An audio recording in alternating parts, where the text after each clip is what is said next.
ములుగు జిల్లా తాడ్వాయి మండలం మేడారంలో మంత్రులు పొన్నం ప్రభాకర్ సీతక్క పర్యటించారు. ఆదివాసీ పూజారులు మంత్రులను ఆదివాసీ సాంప్రదాయాలతో ఘనంగా స్వాగతం పలికారు.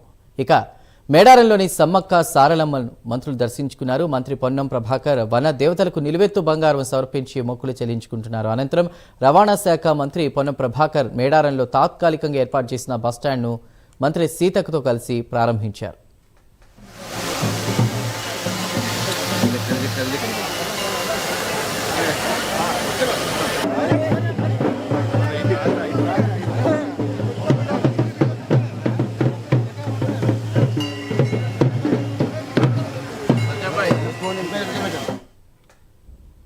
ఈ నెల 28 నుండి జరిగే మహా జాతరకు రాష్ట్ర వ్యాప్తంగా 51 కేంద్రాల నుండి దాదాపు 4000 బస్సులను ప్రణాళిక చేయడం కూడా జరిగిందన్నారు మంత్రి పొన్నం ప్రభాకర్. ఇక రద్దీని దృష్టిలో ఉంచుకుని బస్సులను పెంచుతామన్నారు. ప్రజాపాలన ఏర్పాటు తర్వాత మహిళలకు ఉచిత బస్సు సౌకర్యం కల్పించామన్నారు.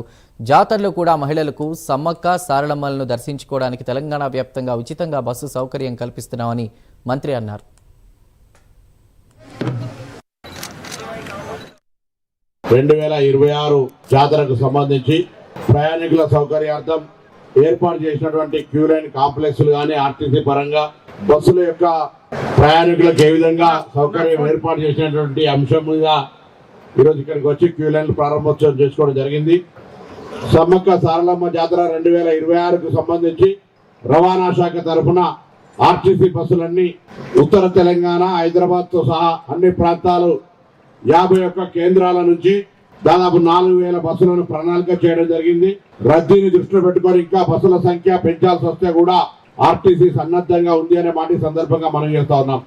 అదేవిధంగా యథావిధిగా తెలంగాణ ప్రజాపాలన ప్రభుత్వం ఏర్పడ్డ 48 గంటల్లో ఏ విధంగానైతే మహిళలకు ఉచితంగా బస్ ప్రయాణ సౌకర్యం కలుగజేసినామో జాతర సందర్భంగా తెలంగాణ వ్యాప్తంగా ఉన్నటువంటి అక్క చెల్లెలు మహిళలందరూ కూడా సమ్మక్క సారలమ్మ దర్శించుకోవడానికి కూడా ఉచితంగానే ప్రయాణం చేసేటువంటి సౌకర్యాన్ని యథావిధిగా కొనసాగిస్తున్నాం అనేటువంటి మాట కూడా ఈ సందర్భంగా మనం చేస్తా ఉన్నాం.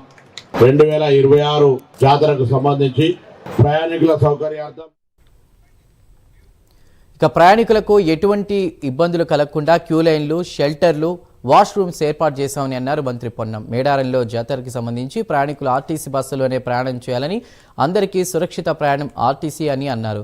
ప్రైవేట్ వాహనాల్లో వస్తే దర్శనానికి దూరంగా ఉంటారని, ఆర్టీసీలో వస్తే గద్దెలకు దగ్గరగా చేరుకునే దర్శనం చేసుకోవచ్చన్నారు. రానున్న రోజుల్లో మేడారం శాశ్వత బస్టాండ్ నిర్మాణం చేపడతామని మంత్రి పొన్నం ప్రభాకర్ తెలిపారు.